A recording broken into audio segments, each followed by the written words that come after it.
Does religion have an overall positive or negative effect on society? If they thought about it, wow, yeah, I guess that's true. There are a lot of things that are done by people of faith. There's a lot of things that religious organizations prioritize that actually benefit all of us. On this episode, we dive into new research on just how far-reaching the positive impact is of religion on individuals, families, and communities. You're listening to Defending Ideas. Defending Ideas is a weekly podcast produced by Sutherland Institute. On this show, we are committed to renewing the principles of common sense conservatism, making you a better champion of sound ideas. Welcome to another episode of Defending Ideas. I'm your host, Nic Dunn, and this week we're talking about religion, its presence in society, and whether its impact is good or bad on average. And you probably won't be surprised to hear that we're going to be talking with Bill Duncan, who of course is one of the best experts on this issue that you'll find. He is the Constitutional Law and Religious Freedom Fellow here at Sutherland Institute. Bill, welcome back to Defending Ideas. Great to be back. So again, our listeners won't be surprised that you argue that, hey, religion does a lot of good. And so let's defend the presence of faith, of religion, of faith-based organizations and faith-motivated people. But we want to dive into that. And first, I want to kind of frame what some of the critics say, or we might hear often, our listeners out there might hear often from friends or family members or just people online, a lot of criticism that is geared towards religion in general, towards religious organizations, and just the presence of faith in public life in general. And I want to start off, you've written about this recently, and you found a survey that basically asked this question across many countries, asking, is religion in general sort of a positive force or a negative force? What did that survey find? Well, in the majority of so the survey looked at 7 different countries, so samples from 7 different countries, and asked, among many other things, the survey is pretty wide-ranging, but on the specific question we were interested in was, is religion a net positive or negative in society? And for a majority in 5 of those 7 countries, they said it was the majority, even though it was close, in that 50% that thought it was a net negative, that religion is on average worse for society rather than better, or worse influence, or a worse impact, I guess. And then some, the United States being one, felt like that was still more positive than negative. But the percentage was perhaps a little surprising for me, that it was 40% thought it was mostly negative, or had a more negative impact on society than a positive one. So there's definitely some negative feelings that are there and that exist, and we'll talk more about this, I'm sure, throughout. But I wonder if comes from maybe a lack of understanding, and maybe some context is needed that might lead people to look at things a little bit differently. So. Well, you have a new paper out for Sutherland that we'll talk about in a second. I want to dive into that because it helps to give some of that context you're talking about. But first, for that, it's surprising to me that in some of these other countries, the majority of respondents say that religion is a net negative for society. It's encouraging to me that here in the U.S. it's still a minority, but 40% of Americans say they think religion is on average a negative thing. That's still kind of high and shocking. Why is that? Do they have any kind of case for perceiving that way? Yeah, I maybe just the world is upside down and they won't like apple pie next, But I think that there probably are some reasons that may be understandable to us. I'm sure that there's some people who have negative experiences in their own life. Maybe they were at a church they didn't like, or maybe they felt their parents pushed too hard, or something like that. That's probably part of the explanation. My guess, though, is that a lot of it is the way that media and our public discussions portray religion, often focusing on very small segments of religious communities, and portraying them as violent or common argument in the United States is that religious organizations get away with stuff. They don't want to have to follow the same laws as other people do, which is a fundamental misunderstanding of our constitutional system, and also I think what religious people are claiming. But if you hear that enough, it's not entirely surprising that people would say, "Gosh, maybe this is all just a lot of trouble," and socially more trouble than it brings a benefit. Isn't there a distinction between, because just anecdotally, people that I've known in my life it seems to be that there's a distinction, or there ought to be a distinction between somebody, as you said, if they had an experience with a religion that they viewed as not good for their own lives for whatever reason. It's one thing for them to say, well, that it's not for me, versus to turn around and maybe other people might say, well, fundamentally the whole thing is bad for humanity, for society not to be tossed out the window. Is that something that's an important distinction? Is, whether or not, I, show up in the pews every Sunday and derive value from that, versus whether or not I think there's a benefit to society at large of having these kinds of organizations or motivations as part of public life. Yeah, in fact, it's an important distinction. We've seen data that shows that fewer people affiliate with religion than have in the past. That's kind of been noted, but that doesn't require that those people aren't affiliating or not supportive of the right of others to act on their beliefs and to see positives in religion. I would say, some of the kind of famously, some of the founding fathers or the framers of the U.S. Constitution had that feeling. They weren't necessarily particularly religious themselves, although many were. Probably the majority were, but there were some that weren't, but still recognized that society benefits when we have a strong religious tradition. But that it just generally, we things are better when the majority of people hold to a strong religious tradition, and that's one reason why they wanted to protect it. And I want to dive into that further, but one thing you said, is as far as folks who, again, might have a particular religious experience or maybe see something portrayed in the media in a certain way. It's and you reference in your paper, which we'll dive into here in a second, that some folks might view religious motivations as merely a license to discriminate. And I think that feeds into what you're talking about with the way it is often portrayed in the press in terms of sort of these pitched battles of faith groups versus other groups.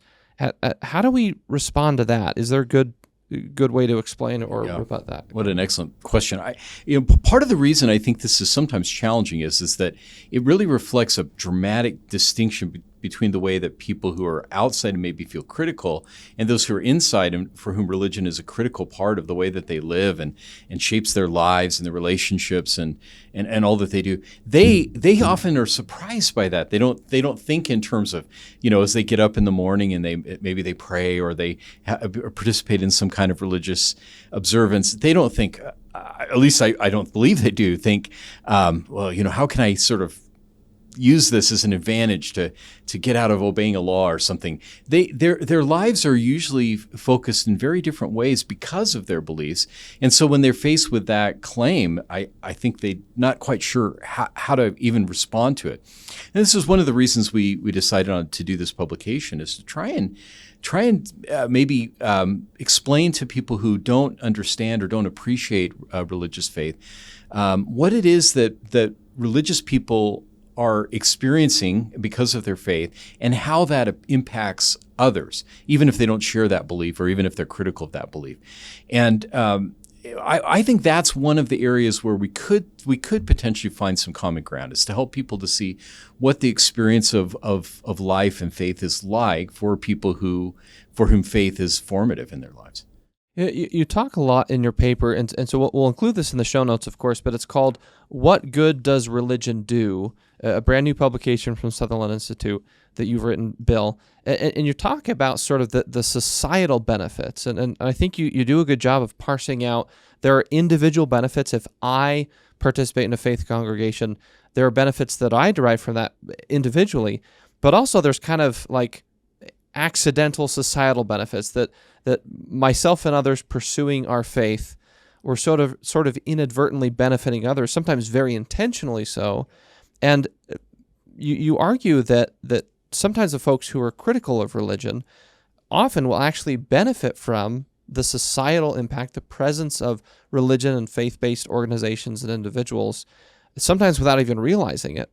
What are some of those ways? If you're, for someone out there who said, well, I don't really participate in a religion, it doesn't really affect me, what are some of the ways that person probably actually has been affected in a positive way by the presence of religion in public life? Yeah. Going back to my earlier reference to the framers of the Constitution, they would have said that one of the benefits is that people are taught just kind of basic decency, ways of interacting with others that are positive, that focus on things like being faithful to our families, being good citizens, listening to other people, respecting the human dignity of others. All of those factors, and those are really important. I think now, though, much of the I've thought a lot about this, that our interaction with religion, even for non-believers, is as likely to come through an experience of receiving help from a religious organization, whether that's informal. You have a neighbor who's sort of feels called, in their private life to be helpful and kind, and they're a great neighbor, or through response to a specific need that a community experiences. And I think they're actually the same thing, but I think we experience it perhaps a little bit differently in our time. And this that's one of the things that this publication responds directly to. What are the kind of tangible things that religious organizations and people of faith provide that others could recognize if they thought about it? Wow, yeah, I guess that's true. There are a lot of things that are done by people of faith. There's a lot of things that religious organizations prioritize that actually benefit all of us. A good example of that, I remember seeing in the news recently.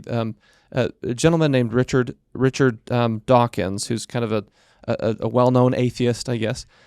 He was giving an interview, and he basically described himself as a cultural Christian, saying that he himself doesn't believe theologically, but he likes Christmas carols, and he likes churches, architecture, and sort of all of the cultural trappings of religion, in this case Christianity.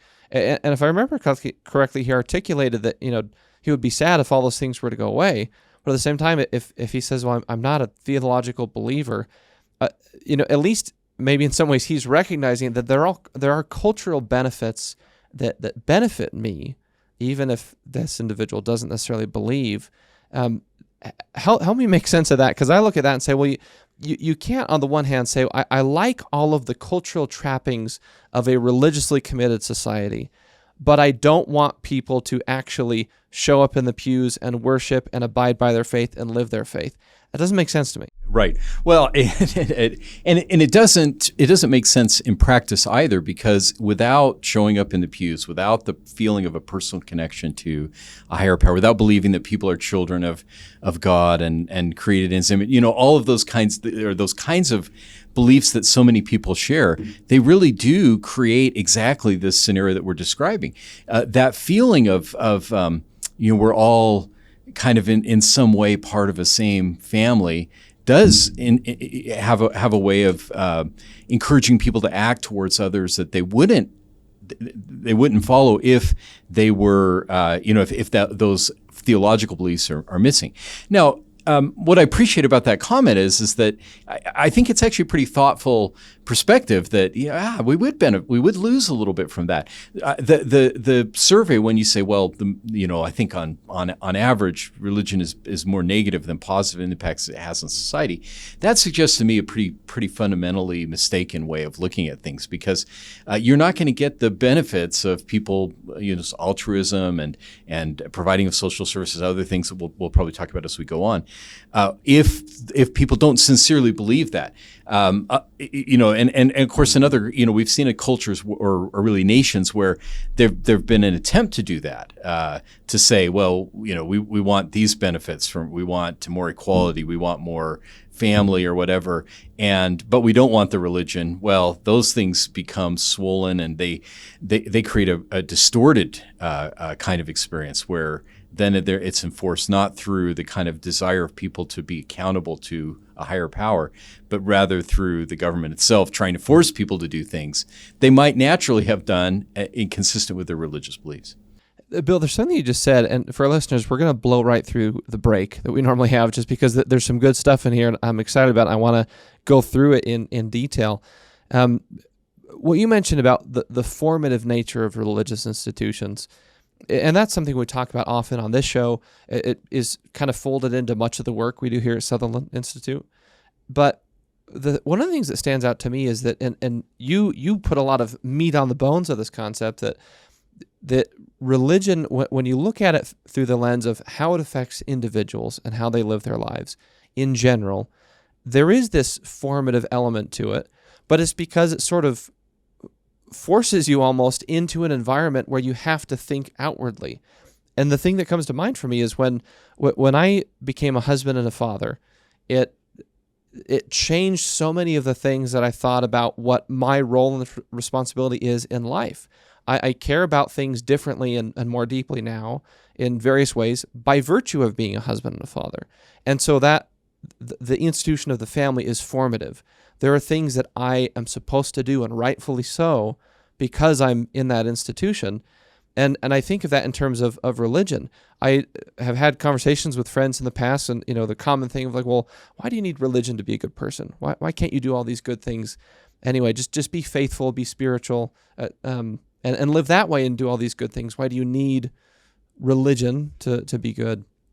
And I think that misses the point. I think that the point is for some kind of organization, an institution around religion, it puts you in proximity with other people and organizes yourself and others around the opportunity to serve others, to make a difference, because spirituality is in many ways just about the connection between yourself and whatever higher power you believe in. And, meditation and prayer and all those kinds of things can be very valuable. But religion, yes, it's that, and in many ways that's the most important, but then it also is associational, that I cannot progress in whatever faith tradition I'm in if I'm ignoring the people sitting next to me in the pews.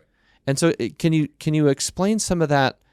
There's a formative element that I think sometimes people just dismiss today. I think you're right. And it really is critical. I think you've already explained really well a lot of why that's true. And I've often said that, being a parent makes you much more tolerant. All of the things when you're maybe young and you see people, you think, whoa, why is that child doing that? And then your child does the same thing in the grocery store, and you all of a sudden think, oh, it's not that bad. It's positive that way. And I think it's right. When we live in a I think the way people talk about it now is a thick community. In other words, where there's a lot of interaction, and that interaction is seen as a kind of creating moral responsibilities for us. I ought to respond in the right way to people that I'm around. Family does that, but religion does that too. And I think it has the effect of making us a little more tolerant of people who are a little bit different than we are and see things differently. And we recognize our words and the things that we do make it, can have an impact, and we kind of see that impact. I think sometimes people believe that religious people are reading sacred texts, which they probably are, and praying or meditating, and that that's the extent of it. But I think for people of faith, they don't. They would think that's really only a part of what's going on.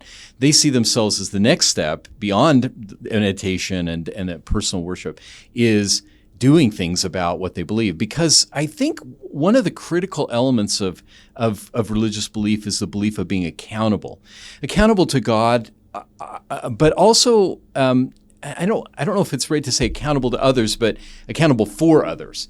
And so that sense of being a part of something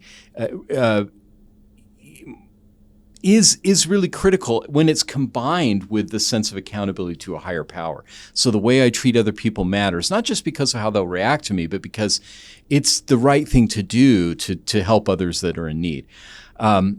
So I think if that were better understood, I think some people would say, okay, I get that. I think I can see why, even if just not my thing. It doesn't feel right to me, or I grew up in a setting where religion was very negative and I was kind of felt a lot of guilt, and I don't like that. They might say, but I can see that for other people the experience is quite different, and that you can kind of see from the things that people of faith who sincerely believe are doing, that it could really be a great benefit to everyone. And so I want to give them space to do that, just as I ask space for myself to be able to follow my own, path. Let's follow that thread, because it's a great sort of description of the purpose of this new paper that you wrote.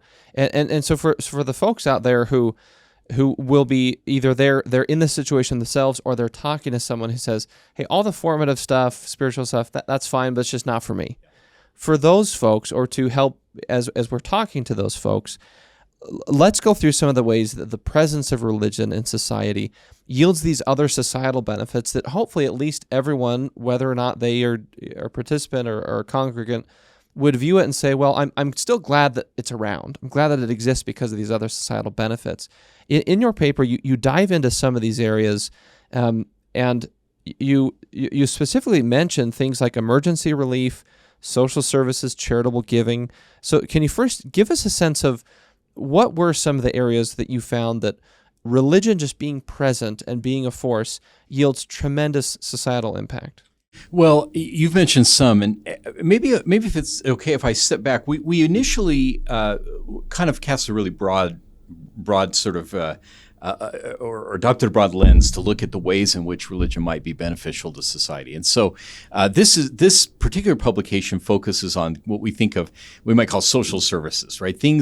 Ways in which tangibly people who are part of religious organizations or faith is a critical part of their lives, the ways that it impacts their motivation, their ability to do that.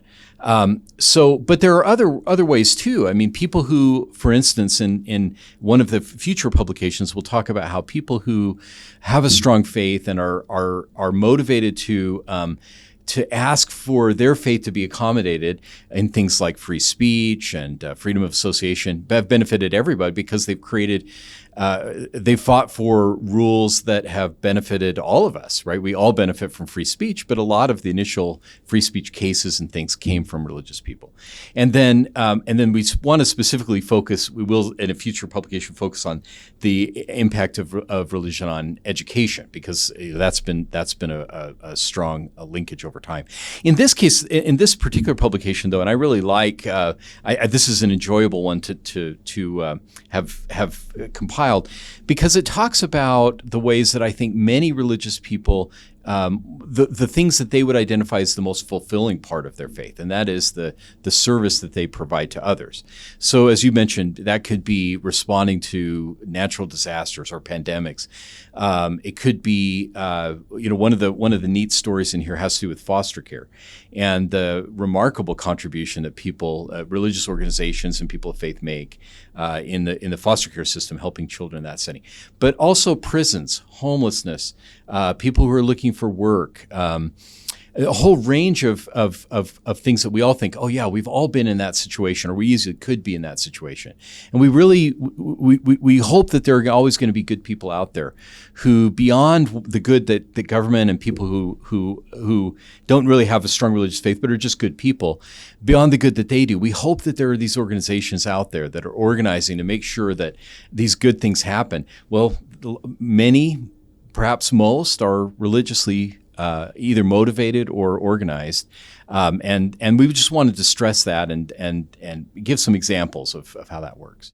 One question I've heard before, again, kind of trying to channel some of the critics or the folks who might have different perspectives, maybe a better way to say it, but is this idea of, well, why do those things have to be, faith-based or religiously motivated? And a recent conversation I had, somebody talking about religious hospitals, faith-based hospitals, and hospitals wanting to not be engaged in certain services because of their deeply held religious beliefs.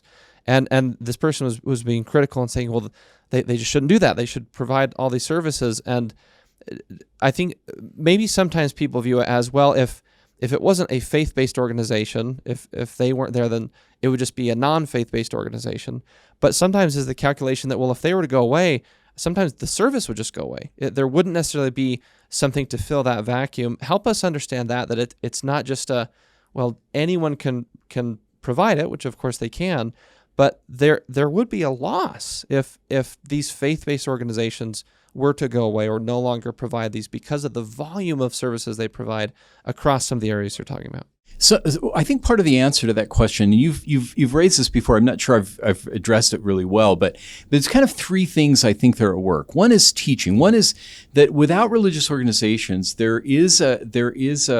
lose a voice for care and concern. We lose a motivation that people are not going to hear just from the entertainment that they choose or anything like that. They're not going to hear pleas to go and look after others and a sense of that kind of being reminded of a responsibility to care for others. Some will, and of course, many people that don't have a particular religious organization or affiliation are really good people. But I think we lose a lot of that. I think the second one has to do with motivation. I think everybody recognizes that you could theoretically provide social services in a lot of different ways, but there's something special when there's a motivation that sort of comes from within the person providing, and it manifests itself in the way that those services are provided. And so, even though we really appreciate good people in government or others who provide many of the services that we benefit from, I think we love the idea that there might be something a little more. It's great to get food, but it's also nice if it's welcome to the person to maybe have a prayer with that, or to have that person give some reassurance, a kind of a broader picture of how this challenge is going to fit into your whole life. And a lot of that is provided by religion too. And I think so. In addition to just the teaching, I think it's the feeling that actually comes into people because of their religious faith that this is the thing I ought to be doing, and I ought to be doing it in a certain way. And I'm not sure I believe we wouldn't really be able to duplicate that by just kind of identifying all the positives. Okay, well, we need this number of foster parents, but we need foster parents who feel like they're accountable to God for what they do. They feel like in the maybe most familiar tradition here, that I need to follow the example of Jesus Christ in the way that I treat other people. That would look different. And I think the other is the organization question. Organization is actually really, really important. It's kind of it's almost used as sometimes like an insult. Organized religion. There's something wrong with that. But organized help is exactly the kind of help we usually need, where someone has gotten together to leverage the contributions of a couple of people and made it something really powerful and meaningful. There are many good people who, just to use one example from the report, want to go and remember those who've been kind of a little bit on the margins. And one example is prisoners.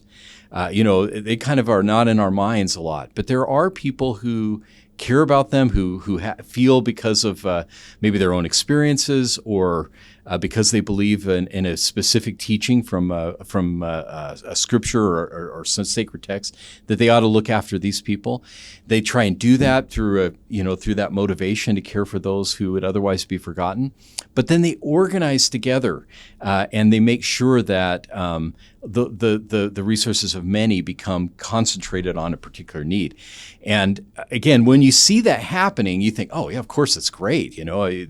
I recently read about a flooding in Brazil, and an organization called Samaritan's Purse, an evangelical Christian organization. They already had organized and collected resources so they could begin to provide pretty quickly after the disaster strikes.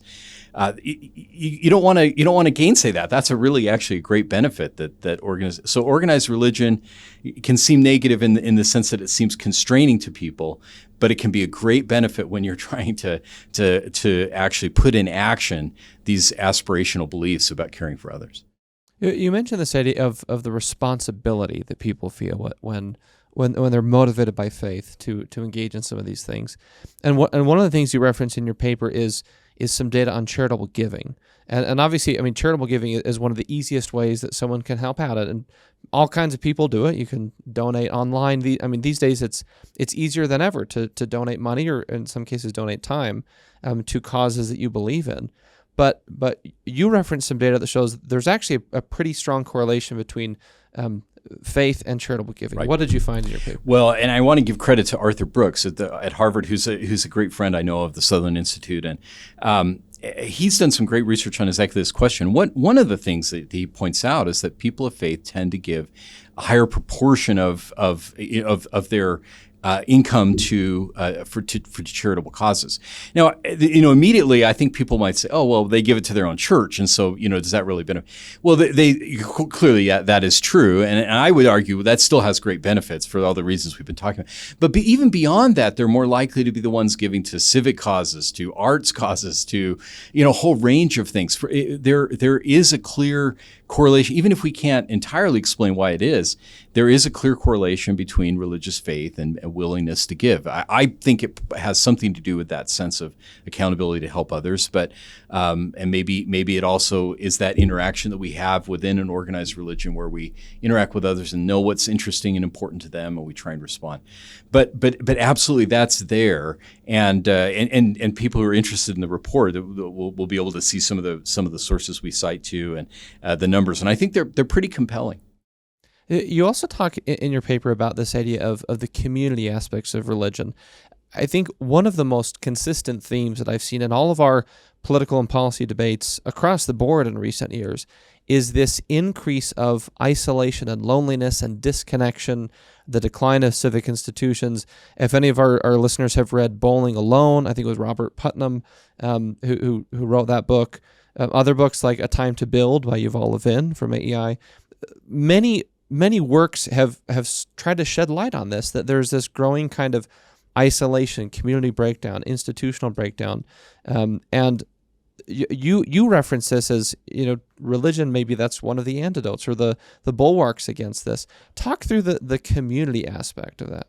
Well, I think that's right, and maybe just to pile on to your point, the Surgeon General also said that this is a really serious issue, can consider to be one of our most significant, public health issues, is the feeling of people, desperation and loneliness.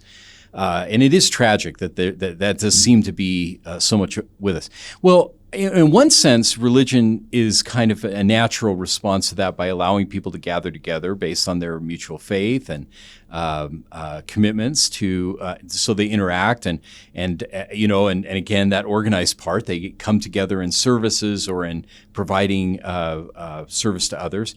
So it has that effect. Also, though, those beliefs about the nature of who I am and who other people are, hopefully will also open us to others and to try and reach out to those who might otherwise be forgotten. I think this is a really serious concern. I know religious organizations are concerned about it too. They talk about it. They're trying to provide resources to be a help to others. I think people might be surprised at how interested religious leaders and religious organizations are in trying to provide, constructive solutions to exactly this concern.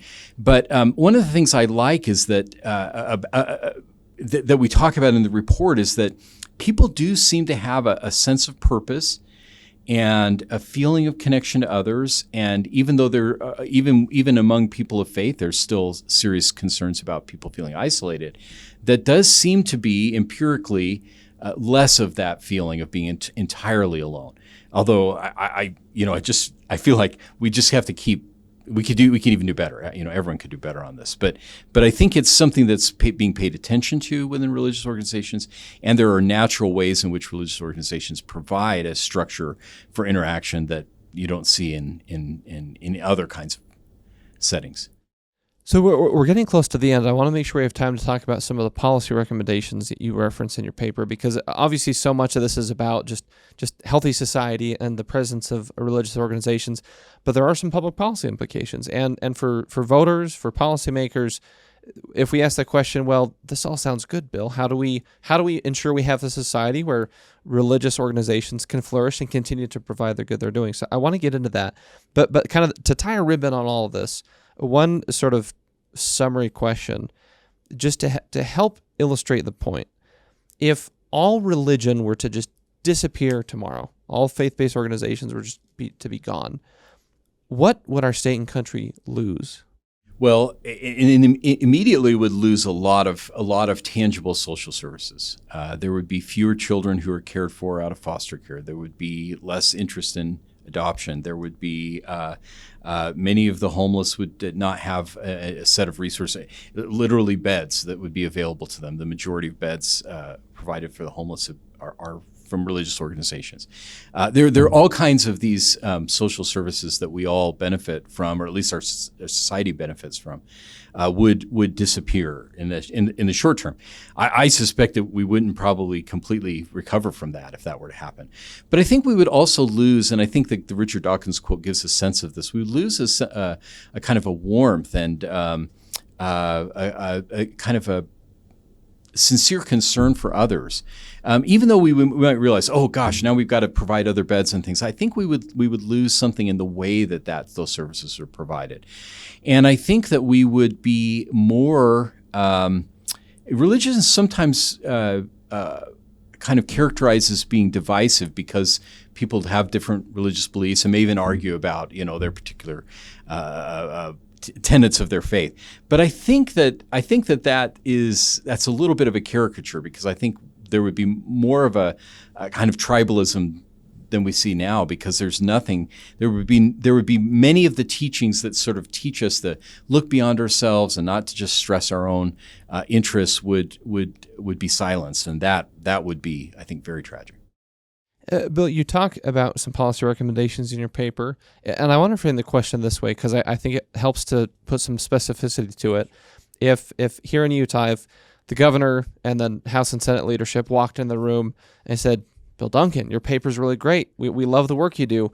What should we do from a public policy standpoint to ensure that Utah continues to lead and make sure that religion is free and able to operate in a way that's beneficial? Well, it's funny you ask it that way, because I would say Utah is really doing a great job. And we've talked about this on a former podcast or a past broadcast that they've done some great things recently. So we're really grateful. And many other states have as well. But I think there's three things I highlight in the report, and two kind of have a similar theme. And that is, we need to make sure that religious organizations have room to do the work that they do. And recognizing that their motivation is a little bit different, maybe a sense of religious calling or something, we have to allow them to act on that religious calling. Now, sometimes that means that there are things that they, the ways that they might do, for instance, think about the setting of education. And they will want to teach, and they'll want to teach things that everyone needs to know and our society benefits from children knowing. But they also want to teach about religion. We have to give them the space to do that, to choose people who will represent them in as kind of the messengers, because that fidelity to message is really important for religious organizations. It provides the benefits it does. And also to be allowed to do some things and maybe not others. Maybe a religious organization really wants to provide medical services of a certain kind, but they don't want to be involved in providing abortions. That ought to be, that ability to make that distinction should be protected. We lose very little by allowing religious organizations to provide, often charitably, often at no cost, benefits to the kind of slight diminution we might have in a couple of services that are more morally problematic for religious organizations that other people would gladly want to provide. And then the final, so those would be two, just allowing them to choose how they provide those services and then who represents them. But I think the other one is, and this is just more generally, I think it'd be good for the state to just recognize that there's a lot of good that people of faith, many faiths, provide to society, and that just some recognition. We have all kinds of days. The day of recognizing donuts or whatever the kinds of things are. Well, I think it would be great to have a day where we just sort of recognize that on this particular day we want to just talk a little bit about the benefits, the social benefits that are provided by religion to all of society. And I hope that doing so would sort of encourage a discussion about how that can actually bring people together, people without any particular religious faith and people of faith, and recognize that we both depend on each other, but then in particular that religious organizations are providing a benefit to their fellow citizens that could be a source of more common ground. Well, we'll leave it there. I want to encourage our listeners, if you're interested, the paper is called What Good Does Religion Do?, the first of 3 that we'll be rolling out in the coming months. And this one, diving in, as we've talked about, into the depth of services, social services that religion and religious organizations provide. Bill, thank you for the amazing work on the paper, for your time discussing with us today. The last question I want to ask you is, what are some just key takeaways? What's a talking point or two that if our listeners say, great, sign me up, how can I go and be an emissary of these ideas to hopefully persuade others? even if they don't, believe themselves or see the personal value, to at least walk away with, but I'm glad that religion is around for the sake of society, and our society ought to give them the room to operate. Yeah. It's a good message. I think your message is probably, you often say things better than I do, but I maybe always, but I guess I would say something very similar. I think the talking point I hope people would come away with, having read this, is that even if you don't believe or even respect the specific beliefs of a particular religion, or of religion generally, you have to respect that religious organizations, because of their different motivation, their different organization, the different teachings that they have, are providing services that society benefits from. And that is a call not for suspicion or hostility, but for gratitude. And I think that people of faith do well to not necessarily tout what they do, but just to go about continuing to provide the kinds of things that are described in this report, services for others, for out of the motivation they have to do what they believe is right. And as they do that, I think there will be an increased gratitude for and hopefully recognition of the good that religion does. Well, Bill Duncan is the author of the paper is What Good Does Religion Do? Our Constitutional Law and Religious Freedom Fellow here at Sutherland. Bill, thanks so much for being with us. Thanks, Nick. We're going to take one quick break before we leave you with some final talking points. This is Defending Ideas. We'll be right back. Sometimes it's hard to keep up with the latest policy debate that affects your life. The solution? Subscribe to Sutherland Institute's weekly newsletter, where you'll find in-depth insights from seasoned policy experts, compelling multimedia, and advance notice of special events. Visit sutherlandinstitute.org. Welcome back to Defending Ideas. Before we go, there's a few thoughts that I captured from our conversation with Bill about his new paper, What Good Does Religion Do?, which we'll include in the show notes so you can read it for yourself. And the things that stood out to me are this. If you or I end up in a situation where we're debating with somebody or discussing the social good of religion, and maybe if we're talking to someone who's a little skeptical about it, there are really two main things that I think we can articulate. Number one, if you're a believer in a given faith tradition, if you're part of a religious organization, start by articulating why you feel compelled to act in a certain way towards your fellow man because of your faith commitment. Talk about how it's formative for you. It helps you to be a better person. It helps compel you to be more attentive to others because of the faith commitment that you have. And second of all, if you're talking to somebody who is maybe a little skeptical, maybe some of that stuff won't carry as much weight, or if you are not necessarily a member of a faith congregation, the other point we can share is that even if you or whoever you're talking to is not someone who believes in the theological teachings of any particular faith, we can still emphasize the evidence that religion, religious organizations, and religiously motivated people and groups do tremendous good for society outside of just theological teachings. All of the things that Bill outlines in his paper and in our discussion today in the realm of social services, healthcare, education, caring for the homeless, providing beds and food for those in need, these are all services that can widely benefit members of our community, even if there is not a recognition by some folks we may be talking to about the theological side of religion. So I think these are some of the key things that we can use in our conversations to help emphasize that no matter what our belief system is, no matter where we come from with respect to how we feel personally about faith or religion, we cannot deny the evidence. We have to recognize the social good that religion does, in this case, in an entire array of social services for those who are less fortunate in our community. Well, that will do it for this episode. I hope that you have enjoyed this discussion and that you feel better equipped to defend some of the ideas we talked about today. If you like this episode and you want to access more, please visit defendingideas.org. You can find access to this episode and previous discussions, as well as short clips on our podcast platform on our YouTube channel, Sutherland Institute. You can also subscribe to our YouTube channel, and if you do, make sure you click the little bell icon in the corner so you get notified each time a new episode drops. And if you like listening to your podcasts on audio only, go to wherever you like to get your shows, Apple Podcasts, Spotify, whichever platform you use, type in Defending Ideas and hit that subscribe button. And lastly, if you want to support the broad work of Sutherland Institute, work like this that dives into the social good of religion and many other topic areas, please visit sutherlandinstitute.org/donate. That is it for this episode. Thank you for being with us on Defending Ideas. From the Sutherland Institute in Salt Lake City, I'm Nic Dunn. We'll see you next time.